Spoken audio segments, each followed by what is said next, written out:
അച്ഛാ എന്താ പരിപാടി? നമ്മളിന്ന് ചുണ്ണാമ്പ് വേവിക്കാൻ പോകണേ.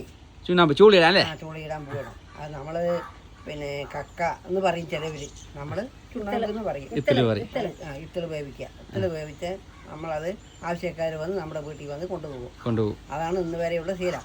നമ്മൾ പുറമേ വാഹനങ്ങളിലൊന്നും കൊണ്ടുപോയി കൊടുക്കുന്ന ശീലമില്ല. അപ്പൊ ചെറിയ പണിയാണ്, ചെറിയ ചൂളിയാണ്. അപ്പൊ ഇത് നമ്മൾ നല്ല റബ്ബറിലും തെങ്ങിലും അതിലും ഇതിലൊക്കെ തേക്കേണ്ട. പണ്ടത്തെ പോലെ ഇപ്പൊ ചുമലൊന്നും അടിക്കലില്ലല്ലോ. കൃഷി ആവശ്യങ്ങൾക്കാണ് കൂടുതലല്ലേ? കൃഷി ആവശ്യത്തിനാണ് കൊണ്ടുപോക്ക്. അപ്പൊ നല്ല ഇനം ചുണ്ണാമ്പാണ് ഇവിടെ. കല്ലും കട്ടയില്ലാണ്ട് വൃത്തിയായി വന്നിരിക്കും. അത് നമ്മുടെ മുത്തശ്ശനായിട്ടുള്ള ഒരു തൊഴിലാണ്. അത് നമ്മളെ നടത്തിക്കൊണ്ട് പോണു. അപ്പൊ നമ്മളിന്ന് ഈ ചുണ്ണാമ്പ് ഉണ്ടാക്കുന്നതാണ് കാണിക്കാൻ പോണല്ലേ? അമ്മയപ്പ അതാ വാരി ഇടാൻ പോവാണ്. അച്ഛനായിട്ട് 10-50 വർഷത്തിലധികം പഴക്കമുള്ളതാണ് തന്നെ അല്ലേ? അപ്പൊ നിങ്ങൾ തീ കൊടുക്കും, ഞാൻ 10 മറ ഉത്തൽ വാരി. അച്ഛൻ ചൂളയ്ക്ക് തീ പിടിപ്പിക്കുകയാണ്. അടിയിൽ ഓലയും പേപ്പറൊക്കെ വെച്ച് കത്തിക്കുന്നുണ്ട്. ഇതാണ് ചുണ്ണാമ്പ് ഉണ്ടാക്കുന്ന അടുപ്പ്. ഈ ഭാഗത്ത് മാത്രം കാട്ടി. ഇതാണ് ചൂടുണ്ടാക്കുന്ന അടുപ്പ്. അപ്പോൾ അടിയിൽ ചിരട്ടിയും ചകിരിയൊക്കെ വെച്ചിട്ട് ഇതാ സെറ്റാക്കിയിട്ടുണ്ട് അച്ഛൻ.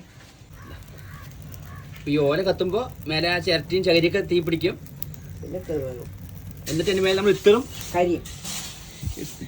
കരിയും ചിരട്ടിയും കൂടി മിക്സ് ചെയ്തിടല്ലേ അച്ഛാ? ഇത്തളും കരിയും കൂടി മിക്സിങ് ആക്കിയിട്ട് ഇടും. അപ്പൊ നിങ്ങൾ വെന്ത് കിട്ടല്ലേ? ഇതാണ് കക്ക അല്ലേ മാ? ഇതാണ് കക്ക.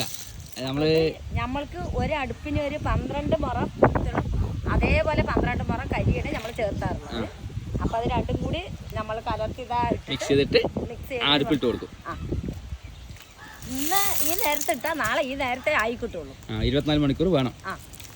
ഇതാണ് കക്ക. നമ്മൾ കക്ക ഇറച്ചിയൊക്കെ അതിലേക്ക് അറിയുമല്ലോ. അപ്പൊ അതിന്റെ ഇറച്ചി എടുത്തിട്ടുള്ള തോടാണ് അല്ലേ മാ?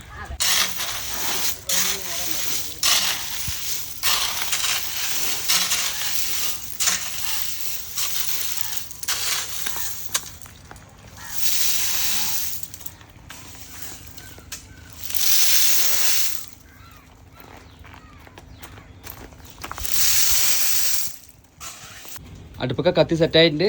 തീ പിടിച്ചു. അങ്ങനെ കത്തുക.